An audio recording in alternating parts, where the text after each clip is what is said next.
Très bien, les amis. Par où commencer? Eh bien, la page Wikipédia de Turning Point USA a reçu une mise à jour très intéressante la nuit suivant l'assassinat de Charlie Kirk. Une certaine personne a mystérieusement été ajoutée à l'article pour la toute première fois, mentionnée comme cofondatrice de l'une de leurs divisions. C'est intéressant. Je me demande qui c'est. Aussi, j'ai été un peu surpris. J'étais évidemment absent dans le Wyoming lorsque le président Trump a honoré Charlie Kirk en lui dédiant sa propre journée comme cadeau d'anniversaire posthume. Mais j'ai été un peu surpris que des gens croient vraiment que cela mettrait fin d'une manière ou d'une autre aux théories du complot. C'est censé être terminé maintenant parce que, regardez, c'est la journée Charlie Kirk. D'accord, on verra bien. Et pour rester dans la famille Trump, Don Trump Jr. a pris la parole pour partager ses sentiments concernant l'enquête du FBI. Et alors là, les gars, je me demande vraiment jusqu'où ça va.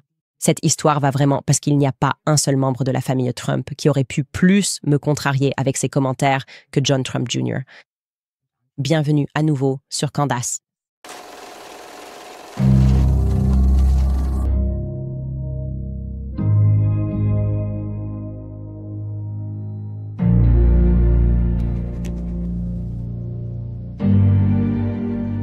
Commençons par l'une de mes propres théories du complot, une idée qui me trotte dans la tête depuis des années en fait. Et cela concerne ici quelque chose d'intéressant auquel j'ai pensé après l'émission d'hier, que je voulais partager avec vous à propos de Charlie enfant.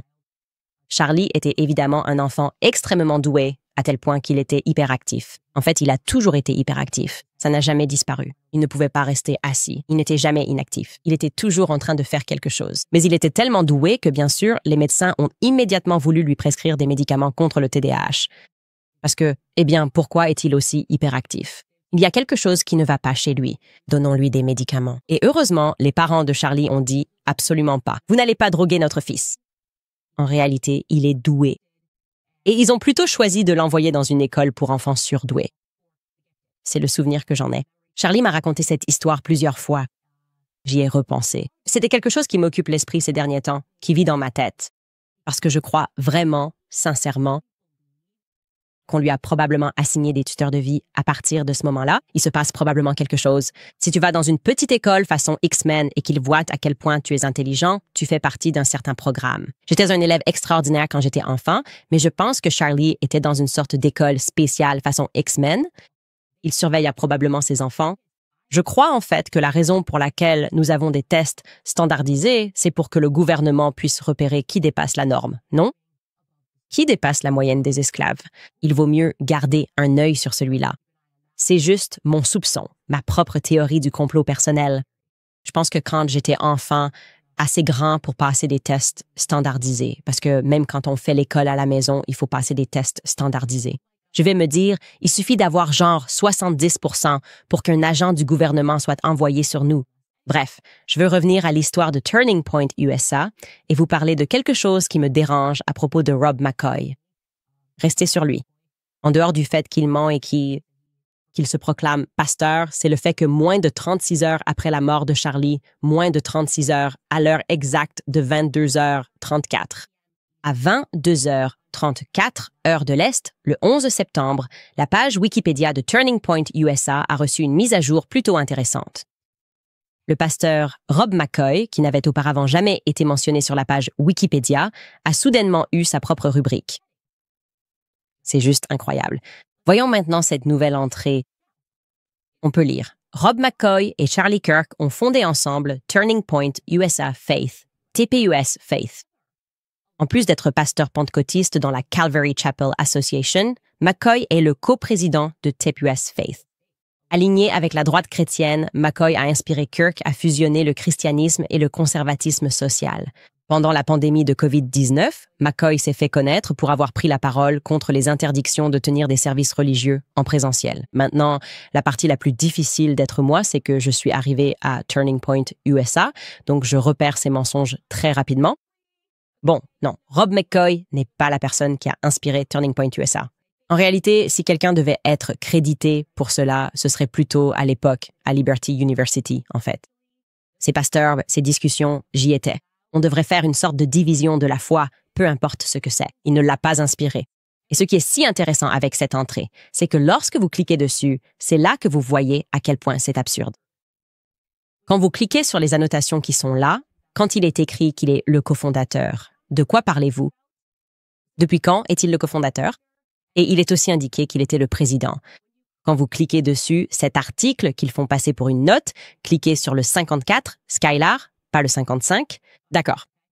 C'est du 24 novembre 2024. C'est la justification pour dire qu'il était un fondateur. Nulle part dans cet article, il n'est dit qu'il est un fondateur ou le président. Nulle part. Ils ont juste mis un faux article, un vrai article qui n'a jamais dit ça. Et ils disent « Oh, maintenant c'est une source ». C'est là pour toujours parce que personne ne fait jamais ses devoirs. Et nous sommes Wikipédia. Wikipédia. Donc, évidemment, vous ne pouvez pas remettre ça en question. Et puis, vous pouvez voir les deuxièmes citations qui sont utilisées. Septembre, leur date, le 10 septembre 2025. Donc, c'est tout neuf, vraiment tout récent, les gars. Il y a encore les étiquettes dessus. Moins de 36 heures plus tard. Maintenant, vous pourriez penser, en essayant de justifier cela comme je l'ai fait, vous pourriez vous demander rationnellement, eh bien, il y avait beaucoup d'intérêt pour Turning Point USA après cet assassinat. Peut-être qu'il n'y avait aucune mention de Turning Point Faith du tout. Et peut-être que ce qui s'est passé, c'est qu'après coup, les éditeurs de Wikipédia sont intervenus et ont voulu tout séparer et parler de Turning Point USA et consacrer des recherches plus approfondies aux différents projets sur lesquels travaillaient Turning Point USA et Charlie Cook. Alors, ils ont ajouté un nouvel onglet à propos de Turning Point Faith. Si vous vous posez la question, c'est légitime. Mais la réponse à cette réflexion est non. En réalité, il existait déjà depuis longtemps une section sur le site Wikipédia concernant Turning Point Faith sur Wikipédia. En fait, cette section est toujours disponible si vous faites simplement défiler vers le bas. Et elle entre en quelque sorte en conflit avec la nouvelle section qui a été ajoutée 36 heures plus tard. Elle précise clairement que Charlie Kirk a fondé TPUSA Faith seul. La voici en 2021. Charlie Kirk a fondé TPUSA Faith, une organisation qui affirme être dédiée au recrutement de pasteurs et d'autres responsables religieux afin qu'ils s'impliquent dans les questions politiques locales et nationales. L'organisation promeut un agenda de guerre culturelle et vise à attirer des partisans parmi les conservateurs religieux. Ces activités incluent des campagnes de mobilisation des électeurs basées sur la foi et l'éducation des membres aux valeurs fondamentales de TPUSA. Vous pouvez continuer à lire ici, il n'y a aucune mention de McCoy. Concrètement, cela signifie que lorsque Charlie Kirk était vivant, c'est ce que dit Wikipédia. Lire. Et puis il est mort. Et soudain, quelqu'un dans le monde a dit « Et Rob McCoy alors ?» Ajoutons Rob McCoy, qui n'est pas connu dans le monde entier. D'accord. Et cela avant la cérémonie commémorative. On pourrait penser, peut-être qu'une fois monté sur scène et ayant dit « Je suis le pasteur de Charlie », quelqu'un a ajouté cela. Je ne sais pas, les gars. Ma question est, qui a fait cette mise à jour? Ou plutôt, qui a reçu l'instruction de faire cette mise à jour? Parce que je peux vous dire comment ça fonctionne pour les grandes entreprises. En fait, je cherchais désespérément un message de Charlie parce que je sais qu'il m'avait dit que leur organisation Turning Point USA avait trouvé quelqu'un qui pouvait aider à nettoyer les pages Wikipédia, n'est-ce pas? Il y a des gens qui font ça à plein temps et qui sont payés par de grandes organisations pour nettoyer leurs pages Wikipédia. Parce que je me souviens, et j'ai encore les messages, quand nous avons eu nos premières pages qui avaient été créées par des éditeurs Wikipédia, et elles étaient horribles. Ils disaient des choses terribles sur nous. C'était du genre « Makines est un raciste nationaliste blanc, un fou qui déteste BLM, mais elle déteste les femmes. » Vous voyez tout ce qu'on raconte sur moi en ce moment. Et nous étions horrifiés en parcourant nos pages Wikipédia. Puis, quelque temps plus tard, quelqu'un au sein de l'organisation a trouvé une personne capable de nettoyer nos pages Wikipédia. Charlie me l'a dit, et je ne me souviens plus qui était cette personne. Ça va me revenir. Ça va vraiment me revenir. Mais je suis juste curieuse.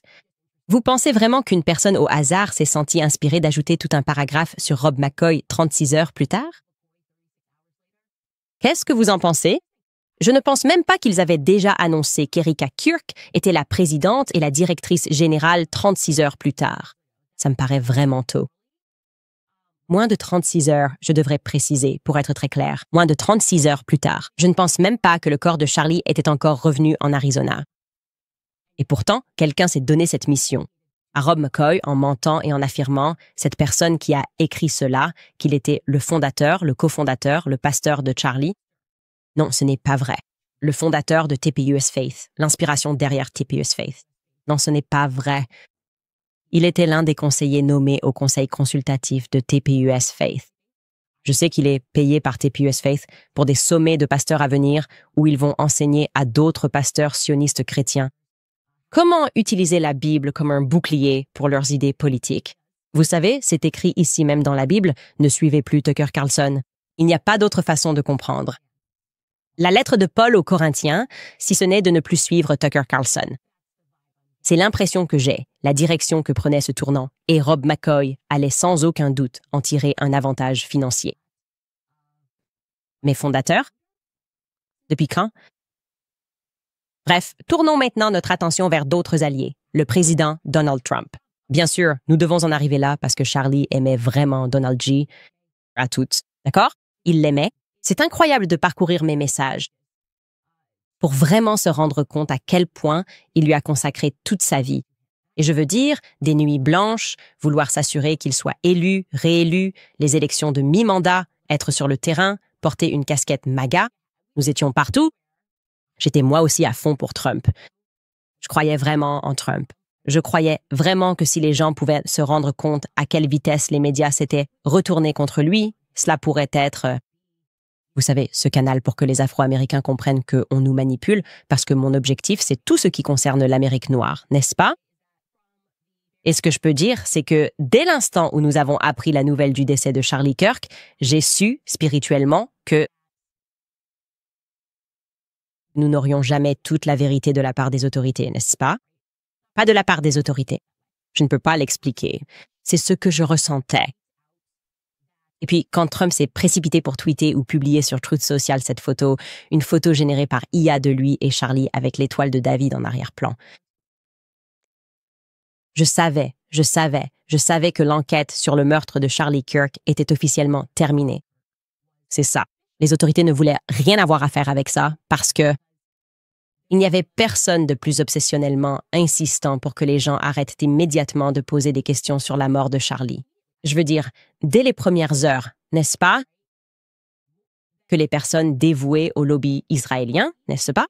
Ces personnes, si vous regardez bien, les gens pro-Israël, pour une raison ou une autre, disaient « n'allez pas plus loin dans cette affaire de décès ».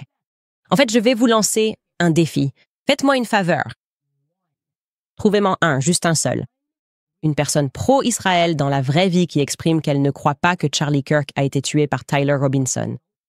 Les preuves sont accablantes que Tyler Robinson n'a pas agi seul, que Tyler Robinson n'a pas tiré le coup de feu, que Tyler Robinson n'a pas utilisé un fusil 30-06. Trouvez-moi juste une personne sur la plateforme qui est pro-Israël et qui dit « Je veux que l'enquête sur sa mort continue ». C'est un peu étrange, n'est-ce pas? C'est un peu étrange. Les chiens, très silencieux en ce moment, très, très silencieux. Et il y a comme un steak par terre. Ils ne bougent pas. C'est très étrange. Ils veulent tous, cependant, je dois le dire, qu'ils soient honorés, n'est-ce pas? Surtout avec votre argent.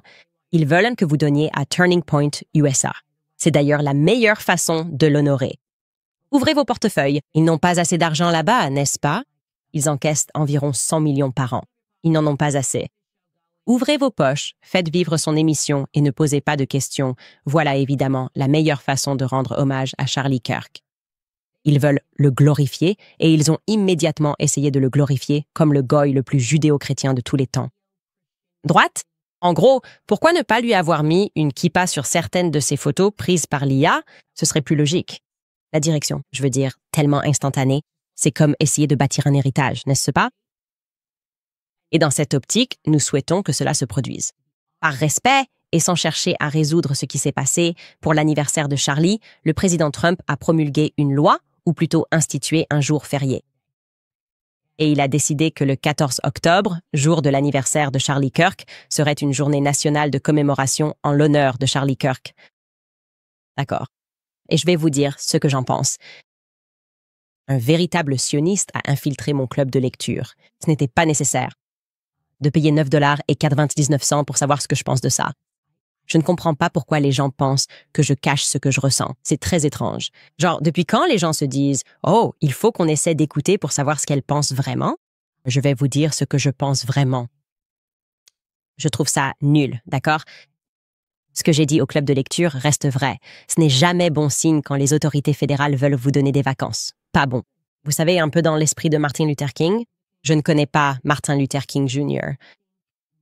Je pense que les fédéraux seront certainement tués, Luther King Jr. Mais nous, à l'école, nous avons la chance d'apprendre des choses sur lui. Il a toutes ses vacances.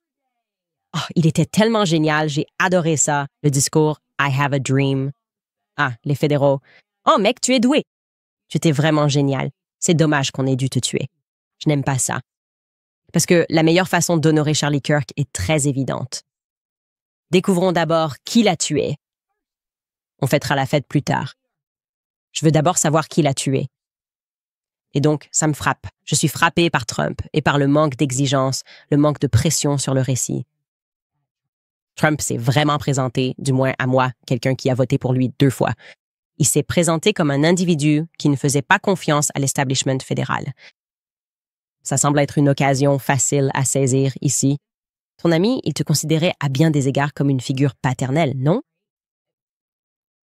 Et les fédéraux, qu'est-ce qui se passe ici? J'ai dit, peut-être qu'il l'a fait parce que j'étais dans cette phase de deuil et je n'ai vraiment relevé la tête que des semaines plus tard, quand j'ai pu arrêter de pleurer à chaque seconde. Et j'ai dit, peut-être que j'ai raté ça. Peut-être que Trump a vraiment dit que c'était n'importe quoi. Peut-être qu'il a vraiment demandé une enquête. Et nous avons fait une recherche sur Truth Social pour voir combien de fois le président Trump avait tweeté ou posté sur Truth Social pour demander une enquête supplémentaire sur le meurtre de Charlie Kirk. Et il n'y avait qu'un seul tweet que nous avons pu trouver dans ce sens. Et ce tweet n'est pas ce que je décrirais comme un appel à une enquête sur le meurtre de Charlie Kirk en réalité. Le voici. C'est le seul que nous ayons pu trouver. Pourquoi ce merveilleux tournant? Sous enquête par le dérangé Jack Smith et l'administration Biden corrompue et incompétente, ils ont essayé de forcer Charlie et de nombreuses autres personnes et mouvements à cesser leurs activités. Ils ont instrumentalisé le ministère de la Justice contre les adversaires politiques de Joe Biden le dormeur, y compris moi. Ils ont permis à la fille d'un juge de l'un des procès corrompus contre moi de devenir la plus grande collectrice de fonds pour Biden et Kamala, amassant des millions de dollars pour elle-même et sa famille. Mais avec son père, le juge, qui non seulement refuse de se récuser, il m'impose une ordonnance de bâillon m'interdisant de parler de la corruption de leur famille et du conflit d'intérêts sans précédent. Ça ne vieillira pas bien, cette histoire d'ordonnance de bâillon, n'est-ce pas? Tous les principaux analystes et commentateurs juridiques ont dit que ce procès était injustifié et n'aurait jamais dû avoir lieu. Mais il a eu lieu à cause d'un juge corrompu qui, espérons-le, paiera un jour le prix fort pour son action illégale. D'accord. Sur une échelle de 1 à 10, à quel point c'est le cas, qu'est-ce que tu ressens à propos de Charlie Kirk? Je ne sais pas. Je ne sais pas quoi en penser. Je ne sais pas quoi en faire. Comme je l'ai dit, c'est assez évident qu'ils veulent juste qu'on regarde tout et qu'on dise « affaire classée ». Tu ne vois pas? Nous sommes tous unis. Nous sommes là debout. Nous lui offrons un jour férié. Nous signons ça. Et nous avons tous ces photographes ici. La principale responsable de la collecte de fonds de Turning Point est là et elle pleure. Donc, évidemment, elle aimait Charlie. Kash Patel était là, parmi tous les gens. C'est incroyable pour moi. Ils sont là. Kash Patel est là. Donc, tu vois, nous sommes tous unis. Tu peux totalement faire confiance à la science du FBI maintenant. Nous excluons la corruption. Et c'est pour ça qu'on ne sait pas de quel dossier Jeffrey Epstein tu parles. Parce que regarde, tout ce qu'on avait à faire, c'était de gagner contre les démocrates et la corruption serait terminée. On parle encore de Jeffrey Epstein? Je suis désolée. Tu sais, j'ai vraiment réalisé quelque chose, sincèrement. Avec le recul, ils ont pris la meilleure décision possible. Ne pas m'inviter à parler à la cérémonie en mémoire de Charlie. Franchement, bravo à celui qui a pris cette décision parce que j'aurais juste été en mode Kanye au maximum. J'aurais sauté sur scène et arraché le micro à Suzy Wiles ou à quelqu'un d'autre. Tu plaisantes? Qu'est-ce qui se passe ici? Que se passe-t-il? Même le discours de Trump. Tu te souviens quand il a raconté l'histoire de Charlie interviewant un élève de cours moyen 1 et il parlait de Breland Holland? Et je dis Hollande d'ailleurs, parce que c'était son nom quand Charlie l'a interviewé. Parce que Trump n'était pas là. Rien à voir avec Trump. Quand Charlie est passé dans le podcast de ce jeune élève de cours moyen 1, il s'appelait Breland Holland. Et j'étais à côté de lui. C'était moi et Charlie. Quelle histoire étrange pour que Trump la sorte de nulle part et la raconte sur scène lors de son hommage. Il n'était pas là. Ça n'avait rien à voir avec lui. Le gamin avait quelques relations et bien sûr, il était vraiment adorable. En cours moyen 1, super poli, plein d'énergie, et il disait « J'adorerais vous interviewer ». Je ne me souviens plus qui était son père. C'est moi qui lui ai décroché l'interview avec nous. Et tout à coup, Trump raconte cette histoire sur scène lors de l'hommage à Charlie, comme s'il y avait assisté. Et il ne l'était pas. Alors, que se passe-t-il? Concernant la présence de Kash Patel à cet endroit, je ne sais vraiment pas comment ces gens font. D'accord. Je mourrais littéralement de honte. Je décéderais, n'est-ce pas? Si j'étais Kash Patel, j'aurais immédiatement ressenti de la honte avant même de me présenter à cet événement. Genre, ils l'ont éliminé par la sélection? S'agit-il d'une nouvelle espèce humaine que j'ignore, capable de ne rien ressentir? Il n'y a absolument rien. C'est un peu du genre Josh Hammer. Ils ne ressentent absolument aucune honte. Et ils peuvent simplement y aller et faire semblant de rendre hommage. Je ne comprends pas. Je ne comprends vraiment pas, parce que je dois être d'une autre espèce que ce que c'est. Je me liquéfierais. Je préférerais littéralement me fondre dans le sol plutôt que de montrer mon visage en sachant à quel point j'ai tout raté. Le monde entier était en train de tout rater. Comment fais-tu pour te présenter au travail, Kash Patel? Et la réponse, c'est qu'il se présente au travail et exige que tout le monde arrête de s'en mêler parce qu'il a la situation en main. Il veut être celui qui gère, il a une toute petite équipe au FBI qui est autorisée à toucher à quoi que ce soit. Concernant l'affaire Charlie Kirk, parce que, vous savez, c'est ça la transparence. Enfin, les adultes sont aux commandes. Ce sera l'administration la plus transparente de tous les temps, sauf en ce qui concerne l'affaire Jeffrey Epstein ou l'affaire Charlie Kirk, qui était un ami de l'administration. Là, il faut rester un peu opaque sur les vrais gros titres. Hier, dans le New York Times, il y avait un article sur la façon dont Kash Patel était contrarié lorsqu'il a reçu une demande d'information. De la part du bureau de Joe Kent, celui de Tulsi Gabbard, Joe Kent dirige le Centre national de lutte contre le terrorisme. Et le fait qu'il demande des détails à ce sujet a apparemment alarmé Kash Patel. Il dit que Kash Patel a été alarmé. Il a même convoqué une réunion. Il voulait enquêter sur l'assassinat lié à Joe Kent. Ils se sont dit, peut-être que des gens à l'étranger étaient impliqués dans son meurtre. Peut-être qu'ils pensaient que Bibi en disait trop. Est-ce qu'on peut juste regarder ces dossiers parce que c'est notre travail, le terrorisme à l'étranger? Et Kash Patel a été tellement alarmé par cela, tellement alarmé qu'il veuille consulter ces dossiers, qu'il a apparemment tenu une réunion. Oh, qu'est-ce que vous faites? Ce n'est pas approprié. Ce n'est pas approprié que vous enquêtiez là-dessus. D'accord? Nous ne voulons pas que vous sachiez s'il y avait ou non une puissance étrangère ou une autre entité impliquée dans cette affaire. Et c'est la raison. C'est pour cette raison que Kash Patel a décidé d'organiser une réunion avec Susie Wiles, Joe Kent, Tulsi Gabbard et des responsables de Trump. Je crois qu'il était dit que J.D. Vance était aussi présent à cette réunion et rien n'a été accompli. Parce que pourquoi ne partageriez-vous pas, si vous êtes l'administration la plus transparente de tous les temps, obtenir de l'aide? Et nous sommes censés être partenaires là-dedans. Ne voulons-nous pas tous découvrir qui a tué Charlie Kirk? Et la réponse est non. Nous ne voulons pas tous découvrir qui a tué Charlie Kirk. Je pense que c'est évident, non? C'est assez clair que nous ne le voulons pas. Nous ne voulons pas tous savoir qui a assassiné Charlie Kirk parce qu'ils n'agissent pas correctement. Personne n'agit correctement en ce moment. Et c'est stupéfiant. Nous faisons tellement de découvertes dans cette affaire. Et je dois vous dire, les gars, on s'approche. On s'approche vraiment. Très près, je pense, de ce qui s'est réellement passé ce jour-là. Et j'ai le pressentiment que certaines entités étrangères étaient impliquées. Alors, Joe Kent, Tulsi Gabbard, si jamais vous tombez sur cet épisode, continuez, d'accord? On avance juste très lentement ici. Tendons-la pas. On va voir qui ment sur quoi. Et quand nous reviendrons après cette pause, je vais vous révéler un autre mensonge stupéfiant qui a marqué un tournant. Et vous allez commencer à ressentir quelque chose vis-à-vis de toutes ces personnes qui apparemment sont en deuil pour lui. Et bien sûr, la meilleure façon de faire son deuil, c'est de mentir. On revient tout de suite après une courte pause. Bon, les amis, je vous ai beaucoup parlé de Riverbend Ranch parce que j'adore vraiment leur steak. Leur bœuf Black Angus est réputé pour sa saveur exceptionnelle. Riverbend Ranch a porté le bœuf Black Angus à un tout autre niveau. Au cours des 35 dernières années, Riverbend Ranch a créé un troupeau Angus d'élite en utilisant la technologie des ultrasons pour sélectionner des bovins génétiquement supérieurs en mettant l'accent sur la saveur et la tendreté.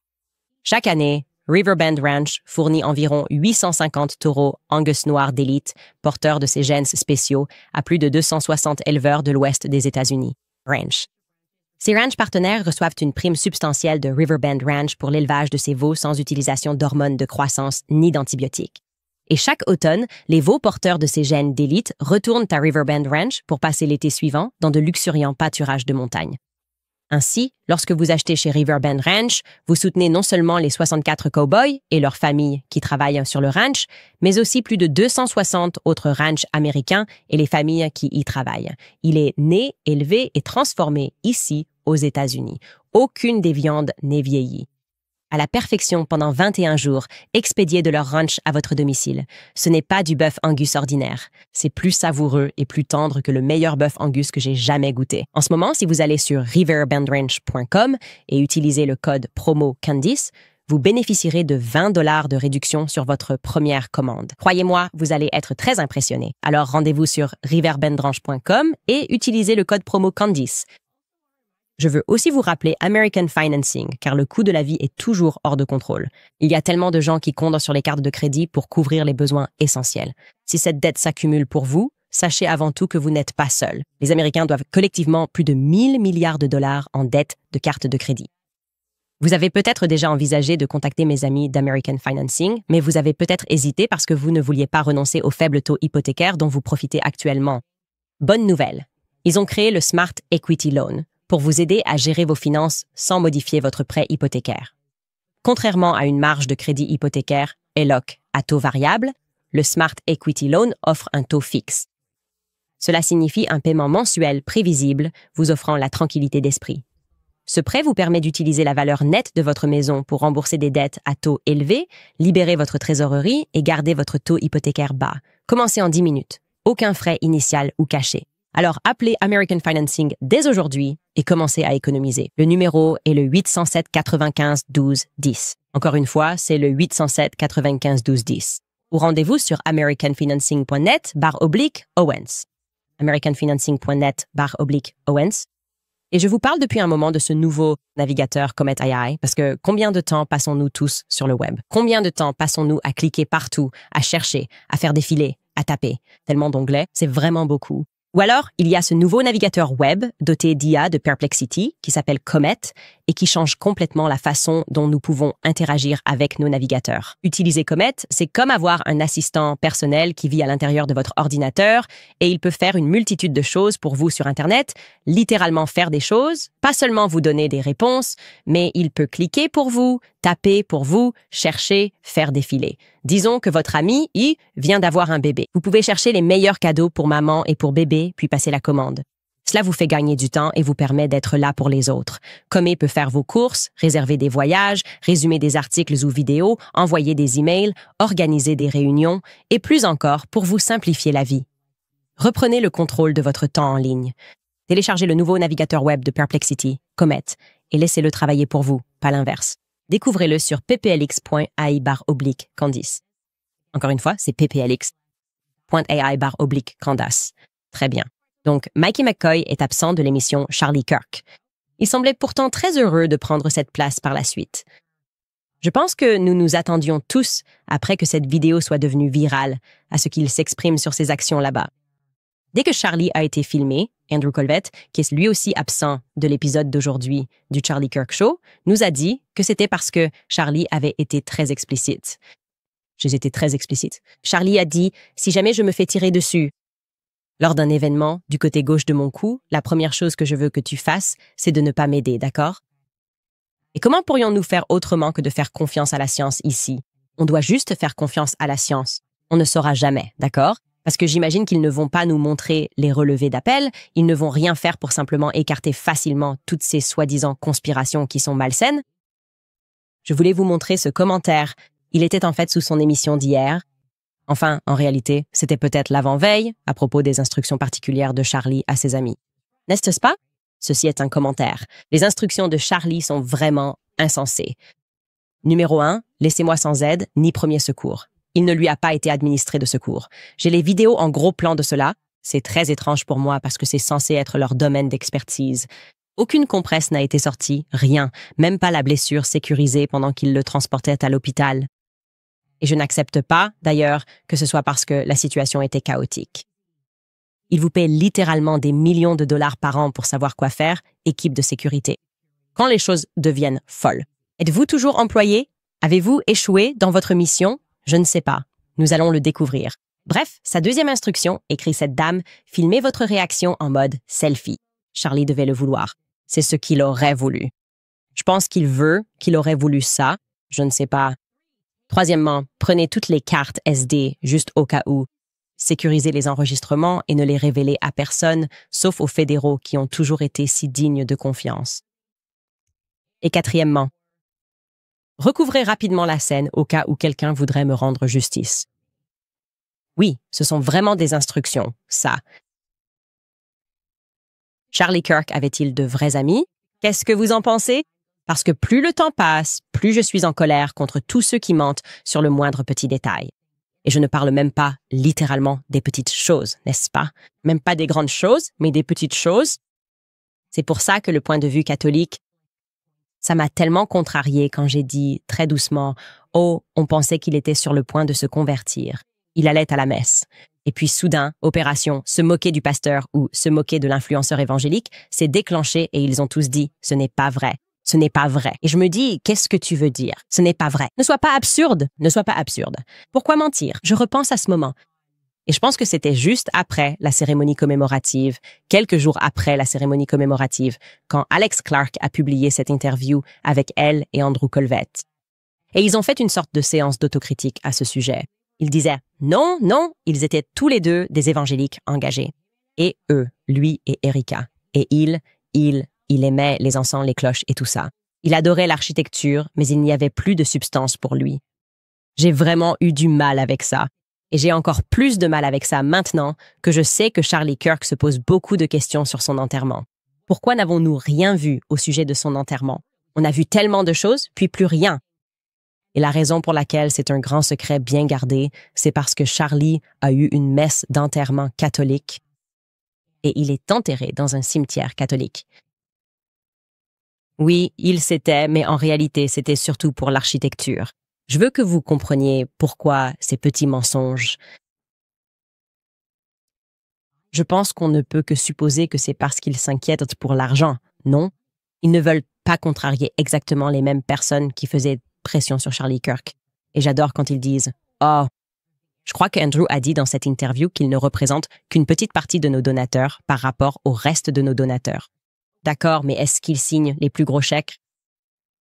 Comme Bob Schulman qui a retiré 2 millions de dollars. Ça doit bien vouloir dire quelque chose si tu as récolté 70 millions l'année dernière et qu'il a retiré 2 millions comme ça. Est-ce qu'il signe les plus gros chèques? Parce que c'est pertinent.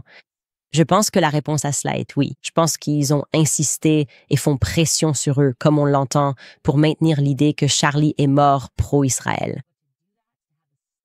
Mais pour faire ça, pour avoir le cran de le faire, pour savoir que tu savais où il était enterré et que tu as assisté à cette messe, et tu as eu le cran de t'asseoir et de me faire du gaslighting. C'est ce que tu as fait, tu étais en train de me manipuler, en fait. Moi, n'est-ce pas? Tu n'as pas dit mon nom, mais tu parlais bien de moi, non? Oh non, il l'était. Il était juste l'évangélique le plus engagé. Qu'est-ce qui ne va pas chez tout le monde? Pourquoi personne n'a-t-il... Juste, je ne sais pas, l'esprit qui les anime. Juste, je ne sais pas. Je serais juste écœurée de moi-même. Je ne peux pas mentir comme ça. Je peux même pas mentir ne serait-ce qu'un peu comme ça. Je ne peux même pas raconter de petits mensonges. Et toi, tu es capable de rester là, droit comme un soldat, et de tromper tout le monde, de tromper les foules, et parfois même de le faire en pleurant pour être encore plus convaincant. C'est fou pour moi. Ça me dépasse. En parlant de ses amis, je vais vous dire, comme je l'ai dit, personne en tête d'affiche n'aurait pu me contrarier davantage que Don Jr. Don Jr. était un des amis de Charlie, comme un frère, littéralement un frère. Don Jr., soit dit en passant, a été l'une des personnes qui ont grandement contribué à bâtir Turning Point USA. Il était là. Il a participé à de nombreux événements sur les campus universitaires avec Charlie et moi, et nous lui en avons toujours été très reconnaissants. Je me souviens quand Don Jr. a commencé à me suivre. J'ai les SMS échangés avec Charlie. Oh là là, Don Jr. me suit. C'est incroyable. Il me retweeterait. L'histoire du Canada commence avec Don Trump Jr., étant probablement, et sans aucun doute, le membre de la famille Trump le plus impliqué dans le reportage initial de Turning Point USA, d'accord? Et comme je l'ai dit, je sais ce que Charlie pensait de Don Trump Jr. Donc, quand Megyn Kelly lui a demandé ce qu'il pensait de l'enquête sur l'assassinat de Charlie, je m'attendais à ce qu'il dise « Je pense que c'est n'importe quoi ». Ce n'est pas ce qu'il a dit. En fait, il a fait de son mieux pour ne pas répondre à la question, comme vous allez le voir. Et ensuite, Megyn Kelly l'a poussé à répondre. Et puis vous entendrez ce qu'il dit. Écoutez bien. Que ressentez-vous à propos de l'enquête sur la mort de Charlie? Pouvons-nous avoir confiance en elle? Pensez-vous que c'est bien géré? Jusqu'à présent, écoutez, jusqu'ici, tout va bien. Je pense, vous savez. J'ai eu cette conversation avec beaucoup de gars qui ont été très impliqués depuis le début et d'autres qui font partie intégrante de ce mouvement et qui vont jouer un rôle plus important. Des gars comme JD, par exemple, ils pensent qu'il faut continuer. Des gens, vous savez, moi-même, eh bien, j'en ai fait beaucoup, mais je dois en faire encore plus. Nous devons continuer sur cette lancée. Il n'y aura jamais de remplaçant pour Charlie Crick. On ne peut pas remplacer ça. Mais si on peut trouver 10 personnes capables de faire 10% de ce qu'il a fait et qu'elles s'investissent à fond, on pourra faire perdurer cela. Et honnêtement, nous lui devons tout ça. Pour revenir à la question, as-tu confiance dans l'enquête? Devons-nous avoir confiance en cette enquête du FBI? Oui, j'ai confiance. Enfin, je ne sais pas. Je n'aime pas quand les gens ont des intérêts privés, mais j'ai parlé à tout le monde autour de moi et à Erika. J'ai confiance. Quand je commence à voir certaines autres choses, je me dis mince. Et d'ailleurs, juste pour qu'on soit clair, comme vous le savez probablement, si vous êtes ici, vous me suivez sans doute un peu. Je veux dire, je suis à peu près aussi conspirationniste qu'on peut l'être tout en restant sain d'esprit, et pour de bonnes raisons, non? Je pense que j'ai été le premier à dire que la différence entre une théorie du complot et la vérité, c'est généralement environ 6 mois. Vous savez, j'ai été celui qu'on a annulé pour avoir mis en avant toutes ces choses évidentes qui étaient des théories du complot, comme, vous savez, Wuhan ou peu importe, la fuite d'un virus de laboratoire. Le problème, c'est qu'il existe une industrie parallèle composée de petits groupes et de personnes qui sont plus qu'heureux, vous savez, d'en tirer profit. Vous savez, à partir de ça, encore une fois, je ne dis pas que beaucoup de ces choses ne sont pas réelles ou vraies, et j'ai moi-même défendu tout cela, mais certaines choses partent un peu en vrille, et je pense que tu es vraiment... Cela a même été utilisé par l'autre camp comme un moyen de détourner l'attention. Du tableau plus large de ce qui lui est arrivé, de ce que l'autre camp a prouvé qu'il était réellement prêt à faire. Oh là là, j'ai tellement de choses à dire sur cette vidéo. Bon, la première chose que je veux dire, c'est que Don Trump Jr. n'est pas un mauvais garçon, pas un mauvais gars. Don Trump Jr. est probablement comparable à certains égards à Mikey McCoy. Je regarde Mikey McCoy, je ne connais pas du tout Mikey McCoy et je ne pense pas que ce soit une mauvaise personne. Je pense qu'il est dans l'ombre de son père, n'est-ce pas? Je pense qu'il est dans l'ombre de son père. Je pense que Don Jr. a probablement été dans l'ombre de son père toute sa vie parce que ce qu'il dit quand il commence à se donner des titres et dit « Oh, j'étais dehors avec le Wuhan, j'ai dit ceci à propos du Covid, blablabla bla, bla. » Tout cela est vrai. C'est le vrai Don Trump Jr. Il a d'ailleurs été l'une des personnes les plus virulentes à propos des dossiers Jeffrey Epstein, jusqu'à ce que papa dise « On parle encore de Jeffrey Epstein, vraiment ?» Et c'est ce que je veux dire quand je parle de quelqu'un qui est dans l'ombre de son père. Et c'est une situation difficile. Je veux donc faire preuve de bienveillance en considérant cette dynamique particulière lorsque papa dit que telle ou telle chose doit être faite et que vous devez continuer en sachant que vous aviez une véritable relation avec Charlie, car vous aviez bel et bien une relation avec Charlie. Mais Don, de moi à vous, il vaut mieux ne rien dire, d'accord? Il vaut mieux dire « je ne répondrai pas à cette question ». La meilleure façon d'honorer Charlie Kirk, si pour une raison quelconque tu ne peux pas te battre pour lui, c'est simplement de ne rien dire. Parce que j'ai regardé cet extrait et il m'a dérangé pour de nombreuses raisons, Don, parce que je sais qui tu es. Je sais qui tu es. Tu es un chasseur. Tu aimes chasser, Don, n'est-ce pas? Sur toutes les photos de toi, tu es dans la nature depuis toujours. Tu aimes être dans la nature. En fait, tu m'as beaucoup appris sur la nature et sur la chasse. Et ma meilleure expérience de pêche, c'est en fait avec toi, n'est-ce pas? Combattre les otaries ou les phoques en Colombie-Britannique. Tu connais la nature et je ne vais pas te demander d'aller à l'encontre de la nature, d'honorer ton père, mais je vais te demander de ne pas mentir. Et en tant que chasseur, tu ne mens pas. Et c'est vraiment ce que tu crois. Tu fais confiance à l'enquête. Je vais avoir besoin que tu fasses une vidéo disant que tu y crois, que Charlie a été touché par une balle de 30,06 dans le cou. Et que d'une manière ou d'une autre, par un miracle de Dieu, le coup de Charlie a arrêté une balle de 30,06. Non seulement il a arrêté une 30-06, mais en plus, il était pratiquement en bon état, même pas détruit. Son cou n'a même pas été détruit par une balle de 30-06. Un tel miracle, Don. Tu t'y connais en chasse, tu t'y connais en armes, alors je te demande si c'est vraiment ce que tu crois. Pour clarifier cette affaire, fais une vidéo. Assieds-toi avec moi. Regarde-moi dans les yeux et dis-moi, Candice, je pense vraiment que Charlie, notre ami, parce que tu es son ami, tu étais son frère, a arrêté une balle de 30-06 avec son cou, qui est resté intact. Tu ne diras pas ça, Don. Tu ne le diras pas parce que ce n'est pas vrai. Et je pense que spirituellement, ça te perturberait. Et les chasseurs qui écoutent savent que tu n'y crois pas. Tu en sais trop, d'accord? Donc, encore une fois, je vais te demander, si tu ne peux rien dire, je comprends les liens qui nous unissent. Je comprends Jared et Ivanka et leurs investissements en Israël, ainsi que la pression exercée par les sionistes pour simplement garder le silence. Comme ses autres frères et sœurs et les gens du mouvement, des personnes qui ne connaissent même pas Charlie cherchent à aller au fond des choses parce que tout ce qu'on nous vend est complètement bidon. C'est ma demande pour toi, Don. Bref, pour passer à autre chose sur le sujet d'Israël, je voulais te dire que j'étais très enthousiaste à l'idée de m'asseoir et d'avoir une conversation, que nous publierons vendredi avec Norman Finkelstein. Norman Finkelstein a probablement été la personne qui m'a le plus marqué, qui m'a vraiment bouleversé au sujet de Gaza en apprenant ce qui s'y passe. Je pense que la plupart des gens ne savaient même pas, sincèrement, comme moi, ils ne savaient tout simplement pas. Rien sur l'histoire de Gaza, ils n'en savaient rien parce que c'est un sujet tellement censuré en Amérique. Et on nous a tous dit que, vous savez, c'était notre devoir, après tous les films sur l'Holocauste et l'endoctrinement autour de l'Holocauste qui avait lieu à l'école, d'être choqués à l'idée que quelqu'un puisse avoir une pensée contre l'État moderne d'Israël, qui n'existe que parce que 6 millions de Juifs ont péri pendant l'Holocauste. On a tous grandi avec ça, non? On a grandi en étant conditionnés à ne jamais poser la moindre question concernant Israël. C'est la réalité. Et Norm Finkelstein, dont les parents ont survécu.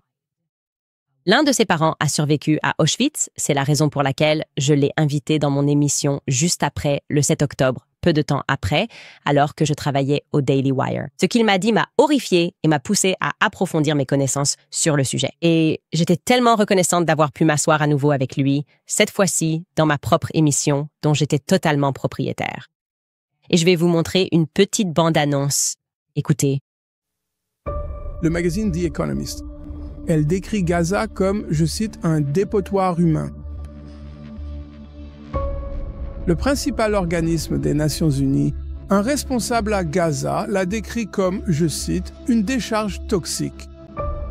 Pour le peuple d'Israël, les Gazaouis sont de la vermine. Ce sont des ordures. Ce sont des déchets humains. C'est vous qui avez insisté.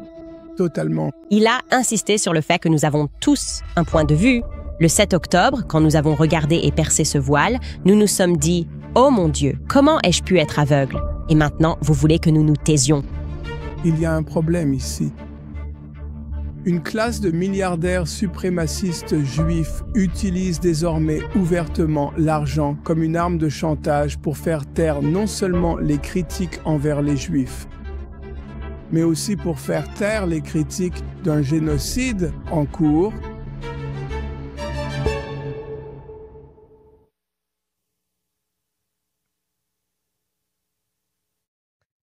C'est une interview extrêmement instructive, les amis.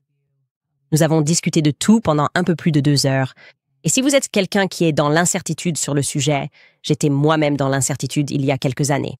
Je ne le suis plus aujourd'hui, et si vous voulez l'entendre de la part de quelqu'un qui a à la fois les compétences, l'expérience et qui se trouve aussi être juif. C'est vraiment l'interview à écouter. Encore une fois, nous la publierons vendredi. D'accord, je vais parler de quelques sponsors avant de passer à vos commentaires et questions. Bon, les amis, l'automne est là. L'air est frais, les feuilles changent de couleur et c'est le moment idéal pour des vêtements douillets. Et la meilleure chose que je me sois offerte cette saison, c'est le pyjama Cozy Earth. Ce sont les pyjamas les plus doux que j'ai jamais possédés. Ils sont faits en bambou viscose. Cela peut me garder au chaud et au frais en même temps. Ils sont donc respirants, doux, et ils le restent lavage après lavage. Cozy Earth propose un essai de sommeil de 100 nuits. Essayez-les. Et si vous ne les adorez pas, vous pouvez simplement les renvoyer sans tracas. mais croyez-moi, vous n'aurez pas envie de les retourner. Ils offrent également une garantie de 10 ans. Rendez votre automne un peu plus luxueux avec le Black Friday qui arrive en avance chez Cozy Earth. En ce moment, vous pouvez cumuler mon code Candice avec leur promotion sur tout le site, ce qui vous permet d'économiser jusqu'à 40%. C'est cozyearth.com. Code Candice pour jusqu'à 40% de réduction. Ces offres ne vont pas durer, alors commencez vos achats de fête dès aujourd'hui. Si vous recevez une enquête après achat, n'oubliez pas de mentionner que vous avez entendu parler de Cozy Earth ici. Aussi, je vous parle toujours de 7 Weeks Coffee. Ils sont incroyables. Si vous écoutez l'émission depuis un moment, vous savez que ce n'est pas juste un sponsor. C'est une partie de notre routine. On en boit chaque matin. Honnêtement, je ne peux pas imaginer commencer la journée sans ça. Ce n'est pas qu'une question de goût, même si c'est excellent. Ce café représente ce en quoi nous croyons. 7 Weeks Coffee est la société de café Pro-Vie d'Amérique dont la mission est de financer le mouvement Pro-Vie une tasse à la fois. Il s'appelle 7 Weeks. Vous savez pourquoi? Parce qu'à 7 semaines, un bébé a la taille d'un grain de café. C'est aussi à ce moment-là qu'on peut clairement détecter un battement de cœur à l'échographie. Ils ont construit leur entreprise autour de la sauvegarde de vie en reversant 10% de chaque vente à des centres de grossesse et à des organisations pro-vie à travers tout le pays. Ils ont maintenant récolté plus d'1 million de dollars et sauvé des milliers de vies. Je peux vous dire, comme je l'ai dit, que le café est incroyable. Je suis difficile. Ce café est sans moisissure, sans pesticides, cultivé à l'ombre, à faible acidité, issu de l'agriculture biologique, donc il coche toutes les cases. Rendez-vous sur 7weekscoffee.com pour économiser 15% à vie en vous abonnant et recevoir un cadeau gratuit avec votre commande. Pour mes auditeurs, utilisez le code Candice au paiement pour 10% de réduction supplémentaire sur votre première commande. Cela fait donc un total de 25% d'économie sur votre première commande, plus un cadeau gratuit. Utilisez le code Candice lors du paiement sur 7weekscoffee.com. Je parle souvent de Nimi Skincare et je vais continuer car pendant des années, j'ai eu l'impression que l'industrie de la beauté nous avait convaincus qu'il fallait toutes ces formules complexes et étapes pour une peau saine. Mais le vrai secret d'une peau saine, ce sont des routines simples. C'est pourquoi j'ai été très intéressée en découvrant Nimi Skincare, car il simplifie vraiment les soins.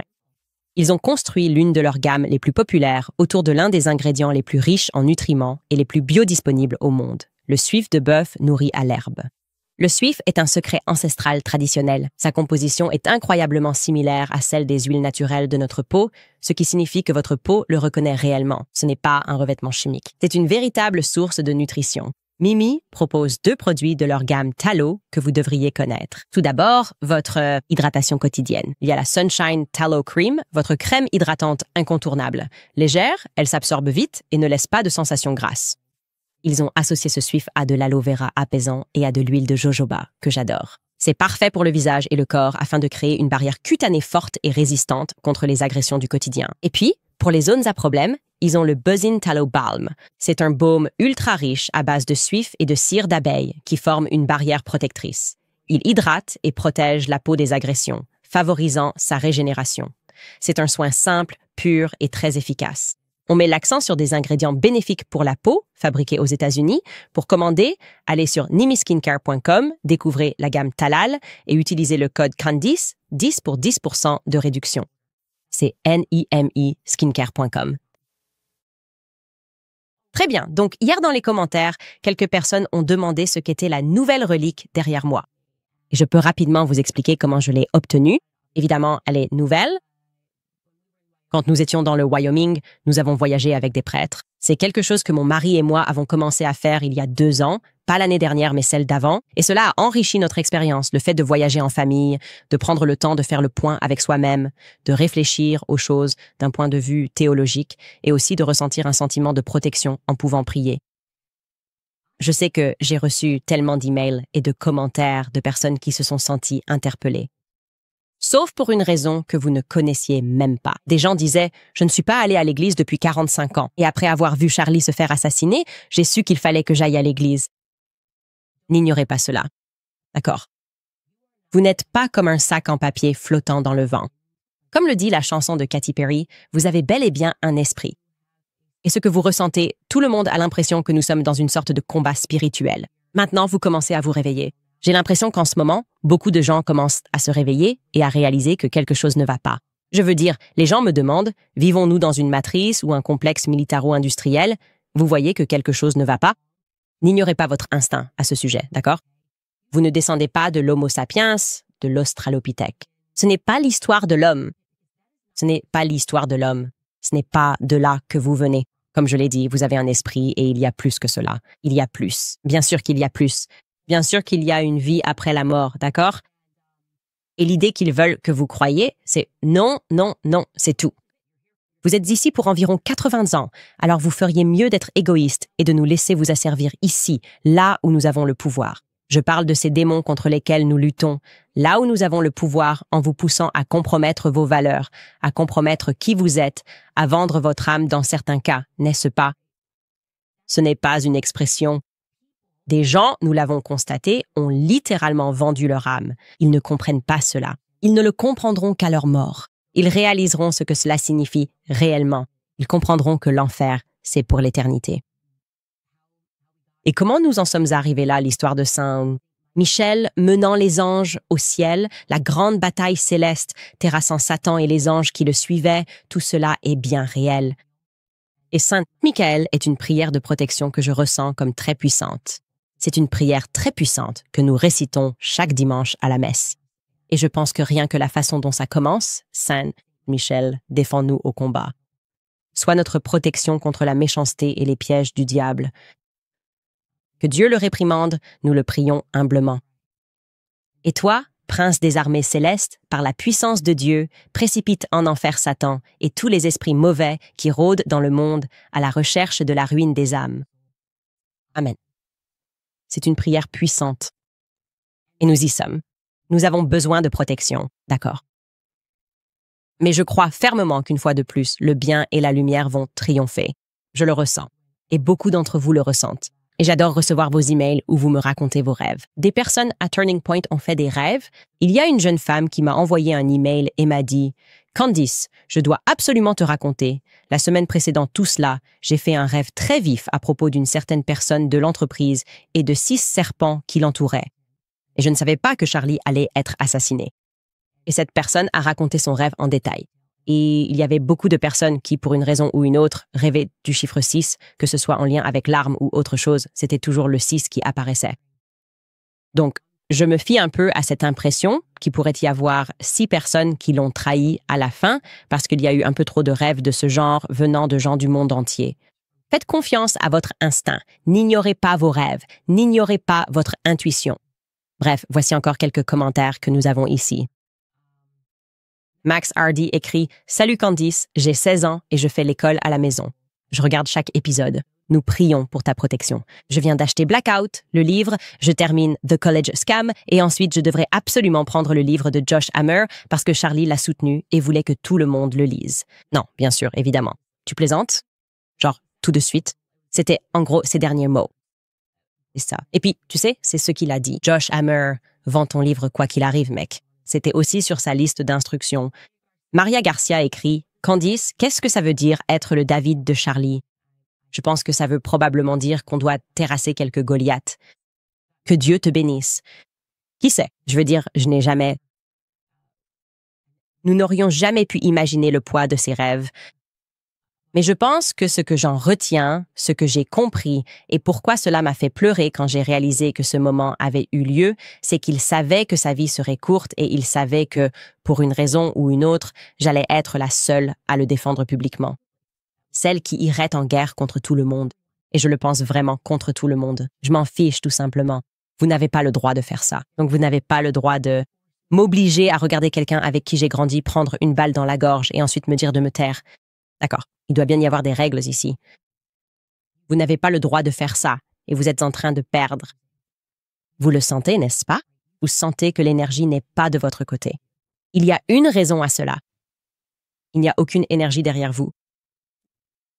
L'énergie ne suivra pas l'obscurité. C'est juste, c'est comme ça. Tidos écrit « J'ai porté mon pull Candace Sia en public aujourd'hui. Une femme était venue me voir et m'a dit que j'étais courageux et elle a ajouté « Bravo à vous. J'adore ça. » À ce moment-là, j'étais tellement fière d'être du côté de la vérité. Continuez et ne vous arrêtez pas. Vous êtes tellement soutenu. Je sais. Je sais que je ne suis pas soutenue par les gens en costume. Je sais que je ne suis pas soutenue par, vous savez, Susie Wiles à la Maison-Blanche. Je sais que je ne suis pas soutenue par les donateurs, les gros donateurs, les donateurs juifs de Turning, USA qui font pression sur Charlie. Mais je sais que rien de tout cela n'a d'importance Rien de tout cela n'a vraiment d'importance. Et devinez quoi? Je n'ai pas vendu mon âme. Je n'ai pas vendu mon âme. Et tout ce que j'essaie de faire, c'est d'aller au paradis et d'espérer revoir mon ami. Kristen Jones écrit « TPUSA est mort avec Charlie ». J'ai vu beaucoup de vos commentaires disant que l'émission n'est plus la même et c'est parce que rien ne peut survivre lorsqu'on l'étouffe avec des mensonges. Et c'est finalement ce que j'espère pour ces gens-là. Pour revenir à mon point, je ne crois en fait pas à la peine de mort parce que c'est trop facile. Pour les personnes qui n'ont pas tué Charlie, mais qui l'ont peut-être trahi avant ou après, parce que j'ai l'impression que accepter ce récit bidon est un acte de trahison. Je veux que ces gens vivent le reste de leur vie, de longues vies. En fait, je veux vraiment qu'ils aient de longues vies. Et dans chaque pièce où ils entrent, c'est étouffant. Vous savez, étouffés par les regards des gens, par leurs pensées, ils peuvent ressentir l'énergie des gens qui savent. Toi aussi? On sait. Je veux qu'ils ressentent cette énergie. Peu importe qui tu es, peu importe la promotion que tu obtiens, le titre que tu portes, le chef que tu es, les gens autour de toi, dans chaque pièce où tu entres, savent, n'est-ce pas? Ils ne savent pas vraiment, mais ils savent. Et ça devrait tout signifier. Mélanie Smiles écrit « Candice, c'est plus grand que ce que le monde pense. Charlie savait que tu avais compris la mission. Charlie, tu es le David. Tu as été choisi pour un temps comme celui-ci. Dieu te protégera. Rien ne te fera de mal. » Baz écrit « Le fait qu'ils aient essayé de faire passer ça pour une blessure causée par un 30-06 nous montre simplement à quel point ils nous prennent vraiment pour des idiots. Ils ont surestimé ces manuels scolaires publiés par Maxwell avec lesquels ils ont essayé de nous endoctriner. Je suis content que les gens commencent à se réveiller. Oui, si vous ne savez pas à quoi il fait référence, il dit que le père de Ghislaine Maxwell a effectivement commencé. Avec, je crois, Macmillan, mais ne me citez pas. C'était comme Maxwell Macmillan qui publiait nos manuels scolaires venant de l'empire Jeffrey Epstein. C'est assez incroyable. Nous avons parlé de cela dans notre série sur Epstein. Si vous souhaitez revenir et regarder cela, nous l'avons sauvegardé sur YouTube comme l'une des séries et c'est une bonne chose à étudier. Vous commencez tout juste à comprendre comment tout cela fonctionne. Julie écrit « Tucker Carlson a interviewé le créateur original de Wikipédia. D'après lui, le système est désormais totalement corrompu et il a été poussé vers la sortie. Maintenant, il a toujours été corrompu. Je veux dire, nous vous avons montré cette vidéo où, à l'époque, il n'était pas encore Premier ministre d'Israël, mais il est devenu Premier ministre d'Israël. Et il a montré comment ils formèrent des gens à éditer des articles sur Wikipédia afin de favoriser les sionistes et la cause sioniste. Et c'est un extrait incroyable. Il faut absolument que tu le trouves. Nous l'avons montré plusieurs fois, mais c'est tellement typique d'Israël. C'est incroyable. Timothy écrit « L'effort pour te discréditer, Candace, parce que tu remarques autant de choses, est révélateur. Toute personne logique, sans agenda, pense et dit les mêmes choses que toi. Ça a tout simplement trop de sens et ils sont carrément maléfiques. » Oui, et la psychologie derrière tout ça est juste épuisante, non? C'est comme si tu t'en soucies, tu aimes le porno. Si tu t'en soucies, tu veux juste des clics. Si tu t'en soucies, c'est comme s'ils essayaient de nous salir. C'est n'importe quoi. Comme je l'ai dit, il faut qu'on s'endurcisse face à leur psychologie. Ce sont comme des opérations psychologiques militaires. C'est pour ça qu'ils ont besoin des bots sur Internet, ce qu'ils font. Comme nous l'avons appris, ils achètent énormément de bots sur Internet. C'est un enjeu qu'Israël prend. C'est pour ça qu'ils veulent TikTok. Parce qu'ils veulent que tu ressentes cette pression que Charlie a ressentie. Comme si tout le monde pensait que c'était toi, donc tu te sens isolé. Le but de tout ça, c'est l'isolement. C'est un aspect psychologique. Tu es isolé dans ton opinion, alors arrête d'exprimer cette opinion. Tu sais, fais comme tout le monde. Tout le monde ici aime Israël. Il n'y a que toi qui ne l'aimes pas. Donc, c'est toi qui as un problème. C'est exactement la même chose ici. Non, laisse-moi te dire quelque chose tout de suite. Nous sommes la majorité. C'est tellement évident pour moi. Mélanie écrit en conclusion, Candice, c'est plus grand. Oh, en fait, tu l'avais déjà écrit. C'est plus grand que ce que le monde pense. Et j'y crois absolument. Si vous souhaitez soutenir notre travail continu, je vous le dis, vous allez adorer celui-ci. J'en suis très fière. Identifiez-moi si vous achetez ce livre, ça me rend très enthousiaste. Vous pouvez aller sur makehimasandwich.com pour acheter votre exemplaire du livre. Je devrais en faire quelques dédicacés aussi. Je ferai ça avant Noël. Savannah, si tu veux en prendre note, makehimasandwich.com pour lire ce livre sur le féminisme, que je considère comme un élément très important de tout cela, ainsi que pour comprendre les origines du mouvement féministe, qui, bien sûr, n'avait rien à voir avec le fait de vouloir soutenir les femmes. En réalité, c'était une initiative gouvernementale parrainée par les enfants des bolcheviks, évidemment. Et au-delà de ça, vous pouvez aller sur canastone.com, vous acheter des articles de la CIA. On ne sait pas vraiment, mais on sait. Et nous avons réapprovisionné nos gobelets Standis à cet effet.